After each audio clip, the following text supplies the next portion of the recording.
তাই আজকে তো 10 তারিখ, আজকে শুনলাম নাকি কল্যাণীতে অফিস আসছে, তা যাবি নাকি? যাওয়ার তো ইচ্ছা আছে আমার, তুই কি করবি? আমি তো যাবো। তো অতনুকে বলবি নাকি? কি করবি তোরা বল। একবার বলে দেখাই যায়, ও তো আমাদের বন্ধু তো না, না বলে তো একবার তো খারাপ তো দেখাবে। সেটাও ঠিক।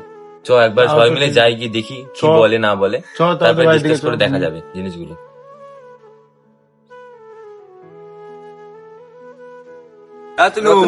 অতনু বাড়িতে আছিস? এই তো বসেই ছিলাম, বলো। তা আজকে তো 10 তারিখ, কল্যাণীতে ফসি আসছে, যাবি নাকি তুই? চ আমাদের সাথে, আমরা তো যাচ্ছি। তোমরা যাও, আমি যাবো না বললাম তো, আমার কাজ আছে একটু, তোমরা চলে যাও। আরে চ না, চ না তোমরা যাও, আমি বিশ্বাস করো কাজ না রয়েছে, তোমরা যাও, তোমরা ঘুরে আসো। সবাই মিলে গেলে ভালো হতো, সেটার জন্য বলছি চ একবার গিয়ে ঘুরে আসি, মজাও হবে আমাদের। না ও দাদা, তোমরা যাও, তোমরা ঘুরে আসো। এই জন্য আমি বারবার তোকে বলছিলাম ওকে না বলতে, দেখেছিস এখনো না বলছে ও। এখন কি করবি, এখনো ও না বলছে। কি তো বাড়িতে বসেই ঠিক আছে, রয়েছিস বাদ দে, না? ছাড়, ও যাবে না যখন। হ্যাঁ ওকে বারবার তোমরা বলি। ঘুরে আসো, আমি পরে যাবো ওখানে তোমাদের চ, সাথে। ওকে বারবার বলে ও নাই বলে সব।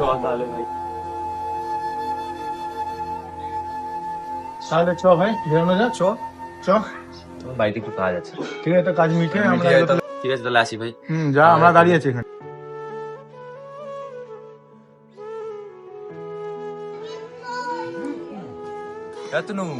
অতনু, সবাই যাচ্ছে, তুই যাচ্ছিস না কেন ভাই? আরে আমি যাবো না, আমার যাবো না, কাজ বাজ আছে বললাম না। চ না, তোর যেটা সমস্যা আমি বুঝতে পেরেছি। আর তোর ফোনটা চেক করি। ফোনে কি আর ওদেরকে কিছু বলার দরকার নেই। টাকা পাঠানোর কি দরকার ছিল? আমি বললাম যাবো না। তুই রেডিও চলে আয়, ঠিক আছে? আসি।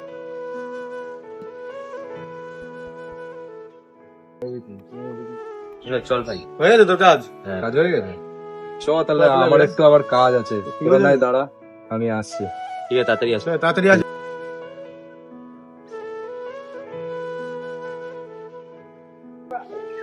অতনু, অতনু, হ্যাঁ বলো দাদা। কি রে শুনছি যাবি না নাকি? না গো, আমার একটু বাড়িতে কাজ আছে। চ, প্রবলেমটা কি হচ্ছে আমি সব বুঝতে পেরেছি, সেটা আমি বুঝলাম। ঠিক আছে, একবার ফোনটা তুই চেক কর তো, দেখ না। আরে পয়সা পাঠানোর কি দরকার ছিল দাদা? আরে রাখ না, কি তো ও ঠিক আছে, তুই পরে অন্য কোনো এক সময় দিয়ে দিস, কেন বন্ধুই তো নাকি। আসলাম তাহলে, রেডি হয়ে আয়, আমরা আছি ওইখান থেকে।